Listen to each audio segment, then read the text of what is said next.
The Absolute Podcast.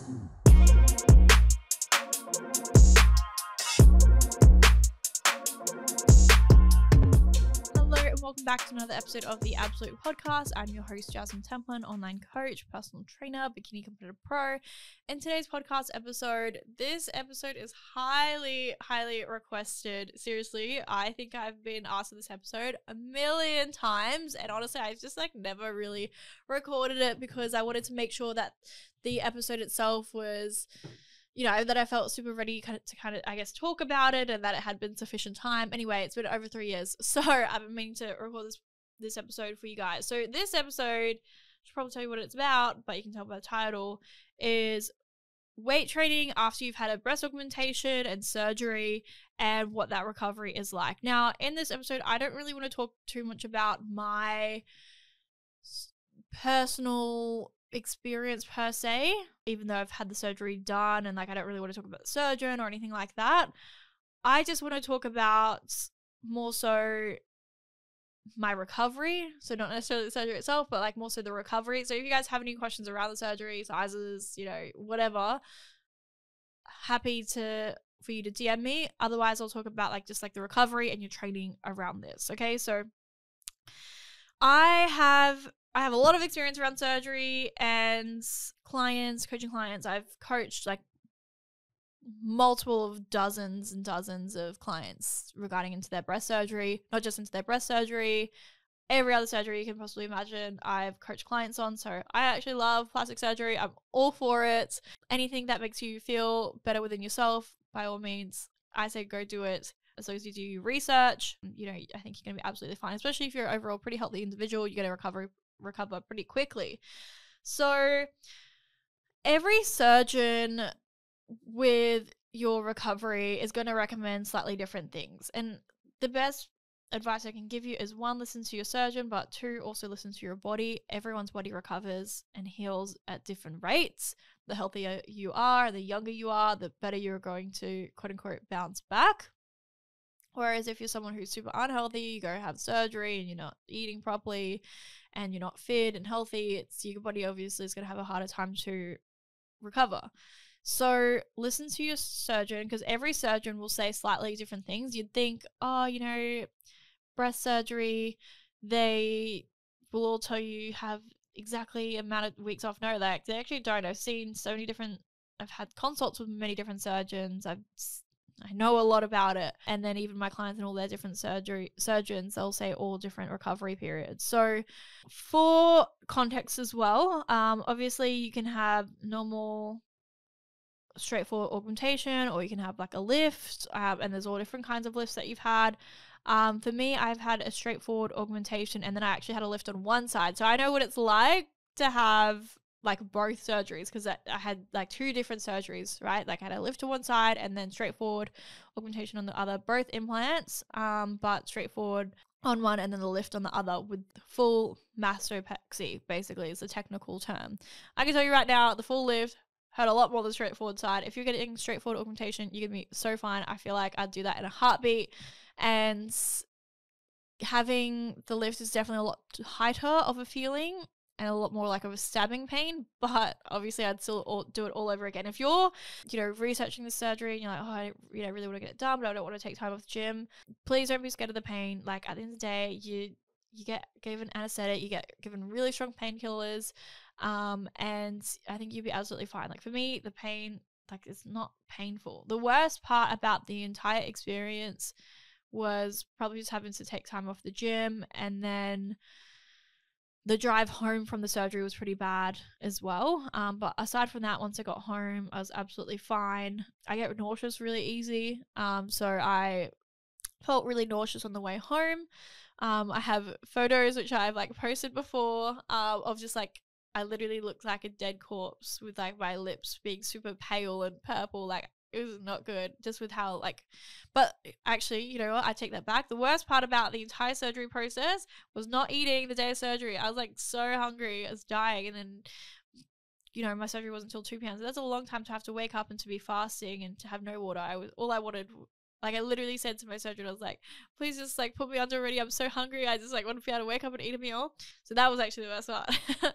So honestly, the pain overall, it's not painful. It's just a tightness. Like, it's literally the kind of pain that you'd imagine, or not pain, but like it's a feeling you'd imagine if you literally had like implants in you, and then like that tightness feeling like that.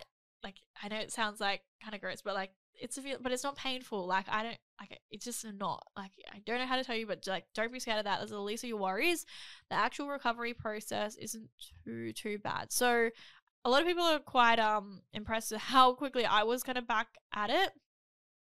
To this day, having my breast surgery was the longest I've ever had to have off the actual gym, and I really only had like 2 weeks off. So I was still a face-to-face PT when I had my surgery, so I did have to have time off. And for reference, yeah, I had them done September 2020. So yeah, obviously it's March 2024. So yeah, it's been over 3 years now. 3 years and like, yeah, wow, like 3.5 years. It's crazy. It's gone so quickly. And it feels like yesterday, to be honest. So yeah, to this day, that's the longest time I've ever actually had off the gym. But even so, I actually got back a little bit quicker than what my surgeon recommended. So for me, I had 2 weeks off face-to-face PTing, which is what my surgeon recommended. Now my first client back was my male client, Larry. And he's very tall, and we trained legs like on his first session back. So with his first, I still remember it so well. The first 2 exercises we did for him, so we did barbell squats to start off with, and it was just me lifting the weight, and then after that we moved on to leg press. Still remember it so well, and I kind of regret, like I do wish I gave myself more time. So this advice I can give you is just to take your time as well. Don't rush it. Realistically, probably should have moved, waited for a week or something, or got him to lift the weights. But anyway, I was fine. And doing squat rack, I was putting the 20 kilo plates, like that was the weight that was, he was warming up with 60 kilos and obviously loading on the bar with that. So started off with that, and me having surgery 2 weeks ago and lifting literally 20 kilos above my head just to get it on this on the barbell was a lot. So that's like how kind of quick I was like back into it, like actually like lifting weight for clients. And then of course, the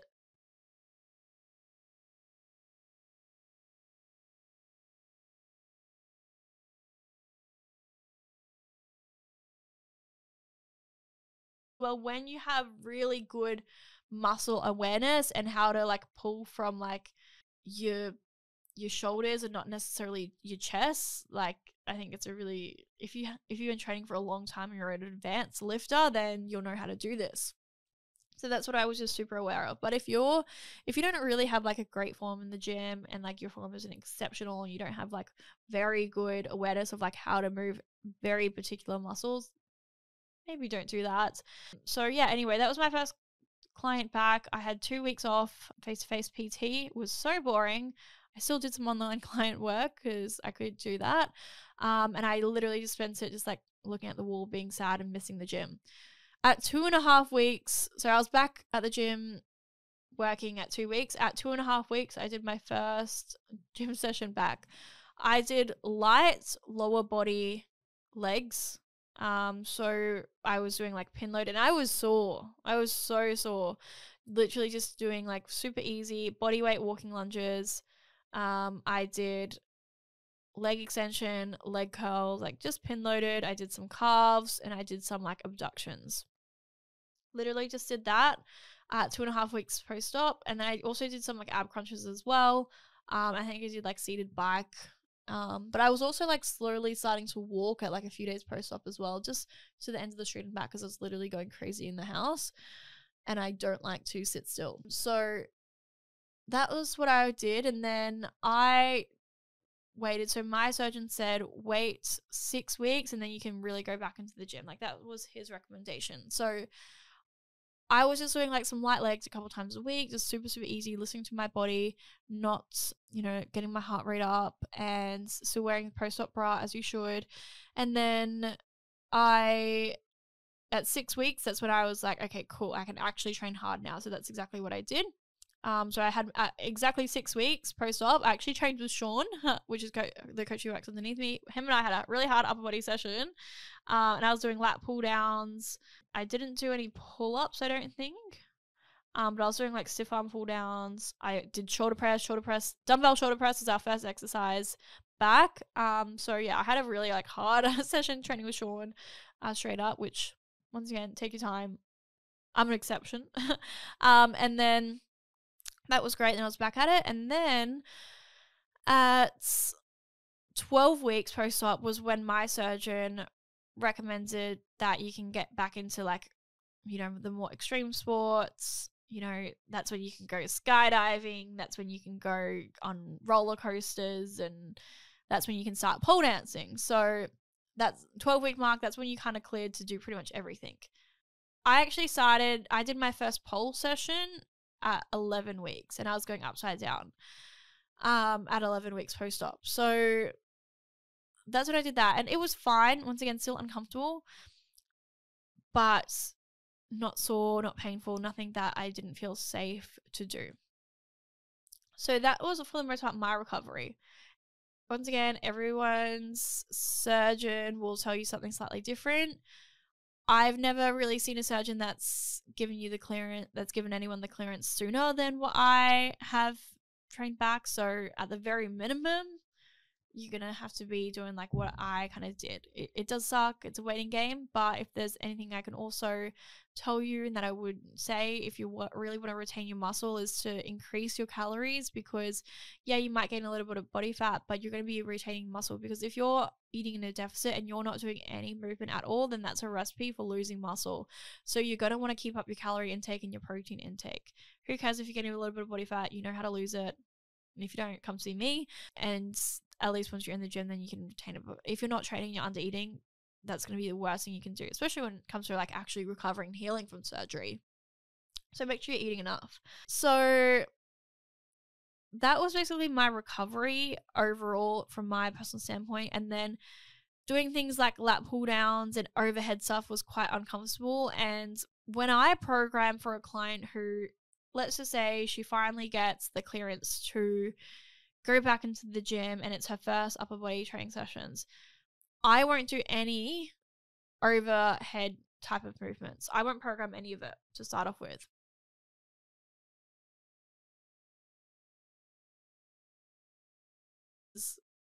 You know, pop an implant, right? So take your time, and definitely like also definitely no chest for a long, long time. Like even myself, I still don't do chest. It still feels really uncomfortable. Been 3.5 years now since my surgery. I still don't feel comfortable to do any kind of chest. It still feels like pretty uncomfortable. I can still move the implants when I tense my chest, and there's a lot of things that don't feel comfortable. Even like with pole, I can still feel them. Like I feel them. Like it's just, but you get used to it, yes, but it's still uncomfortable. Like it's really hard thing to explain to someone who's never had the surgery. And I remember even one of my clients, and when I used to face-to-face PT her, because she has implants, and she always used to say to me how it would feel, but I could never really truly, like you don't truly know the feeling until you experience it. You just have to get them and then you'll know. But literally imagine what it feels like to have an implant, what you'd imagine an implant to be in you, and then like it moving. Like it's uncomfortable. Like it literally feels exactly what you'd think. It's not painful, but it does feel weird, and you don't really want to be like, you know, doing things that make them feel uncomfortable. It is weird. And plastic surgery is weird, but apparently we do it. So she always used to try and explain to me the feeling, and it's just, yeah, you don't really know until you experience it. So yeah, for me now, I still don't do any kind of like direct chest work. Honestly, it's not needed. We got implants. We don't need chests. It's fine. Like I'll do target a little bit of upper chest here and there, but still I'll put the bench at a really high incline, so it'll be very much so front delts anyway, and I'll get a little bit of chest. But for me, I trained chest for years and years and years. I was very, very strong at bench. Bench press was a very strong lift of mine, and I'm very strong at chest. So like I've got the muscle and foundation anyway. Like having a well-balanced physique is important, so a little bit of chest is great, but I also don't think you need tons of direct work, even if you don't have implants anyway as a female. So for me, like I can't really do that. There's certain pole exercises that like implants really kind of get in the way, not because of the, you know, being a boob, but because it pushes like on the implant and it hurts it basically. So yeah, it's a weird thing. So and the like you probably will have a couple things that might not feel super comfortable. Well, there's ways around it, and even push-ups. Like for me, I used to be so incredibly strong at push-ups and could do weighted push-ups, but for me now, I really can't do them because it pushes the implants away. So what I have to do now is tricep push-ups, and I'll have my hands in like a diamond, and then I'll make sure to keep my elbows in, and then I can smash out my push-ups that way. A lot more triceps than chest, but it's fine. You still get a little bit of chest in there. A bit more so triceps. So just little things like that is what my training looks like for me. And when I program for clients, I will slowly, like, I'll be taking all these things into consideration. And same thing goes for you in your training as well. Just like be super cautious. Like I would not ever get a client who's just had breast surgery doing straight arm, like lat pull downs and shoulder pressing. Below the head is what we want to do. So I would be doing things like seated, like if you're talking upper body in particular, because most of the time legs is all going to be fine. Just be careful not to lift the weights on. But for upper body, I would be doing, seated row. You could do a dumbbell bent over row. Any kind of row movement is great. You could do lateral raises, front raises, bicep curls, triceps kickbacks, like tricep kickbacks is what I mean. Not necessarily tricep dips, because you will be surprised how much chest you actually use for those. So those kind of movements. And once again, it's okay if it's repetitive. If you're doing that same upper body day 2-3 times a week, nothing wrong with that at all. That's nothing wrong with that. Track your progressive overload, take your time, listen to your body, and honestly just go a little bit lighter than what you feel comfortable with. Do some external rotations as warm up, do your front raises, and just keep it super, super light to start off with.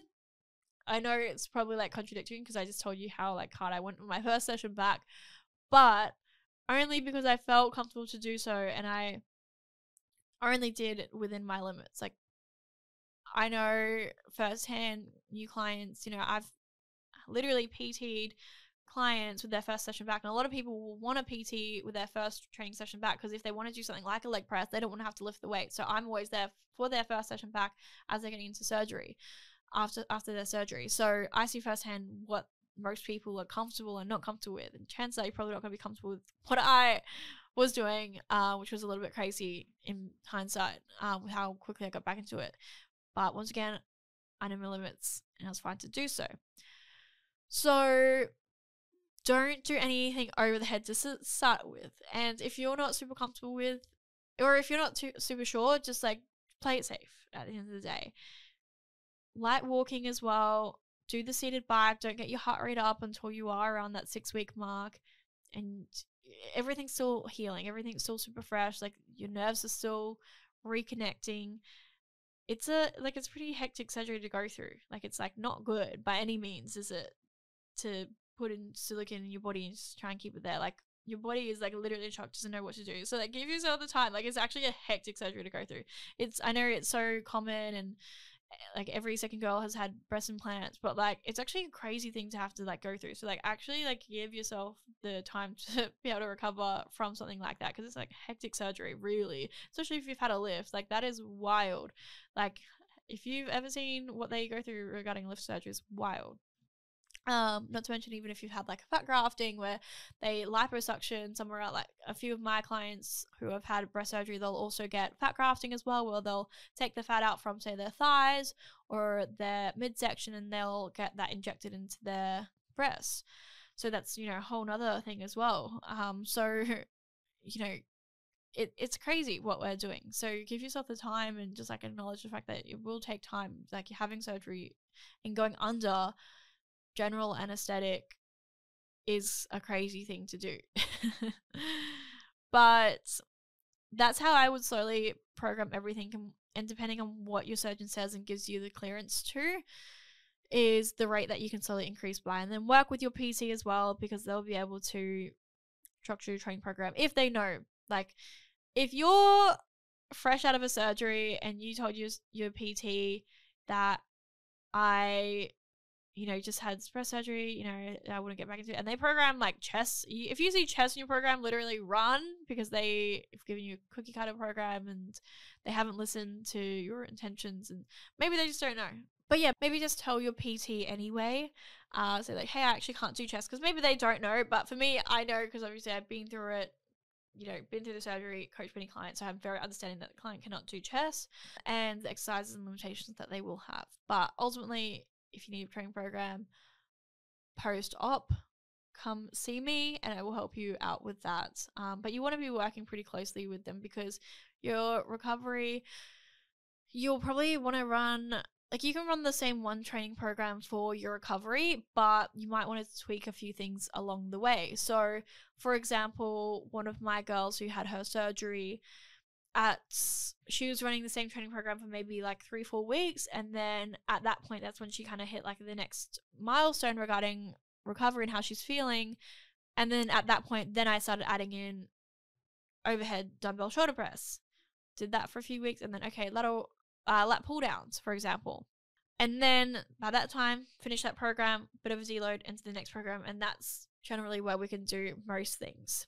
Okay, so work with your PT, just make sure that you are on the same field in terms of you're going to change and the limitations will slowly decrease, and that they can adapt that training program accordingly.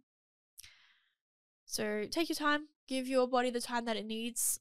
I always get asked a million questions around my recovery, around surgery and everything like that. So yeah, if anyone has any questions around that, I think I pretty much covered all the bases regarding like recovery and training around breast surgery. Like I said, I still don't train chest nowadays, but it's not the end of the world, because it's really not that important anyway. Don't be scared. Don't be scared of the pain. It's really not painful. But otherwise, all the best with your recovery. Take it super easy, take your time, and whilst the waiting game does suck when you go into the gym, when you really want to get back there, like I was literally going back to the gym and just doing some stretches just because I really wanted to be in the gym and I missed it so much, even though I wasn't like ready to train yet. So I know, just like find some things to occupy yourself, and if you really need to, go into the gym and literally just go do some stretching and foam rolling and seated bike even, and you can watch some Netflix or something. I get it, especially when we love it so much. We don't want to take time off, but the time will pass. Like, just give your body the time, because you've just had a crazy surgery. If anyone has any questions around surgery, recovery, let me know. I know I've done an episode around gastric sleeve surgery and recovery, and like how to prep for that as well, and like how to navigate your diet after you've had that surgery. I know I've done a podcast episode around that, but I've also coached so many other surgeries, liposuction, Brazilian butt lifts, even obviously people having certain surgeries that isn't for aesthetic purposes, like a ACL surgery, or them getting a nose job even, for example. So if anyone has any questions around surgery and training, send me a DM and I'll record a podcast episode on it, because again, love talking about plastic surgery and training, and then combining the two topics is always great fun, especially because I have a lot of insight on those topics as well. But with that being said, I want to say thank you all so much for listening. Go follow me on Instagram at Chaswin Temple and Fitness, and I will see you guys all in the next podcast episode. The Absolute Podcast.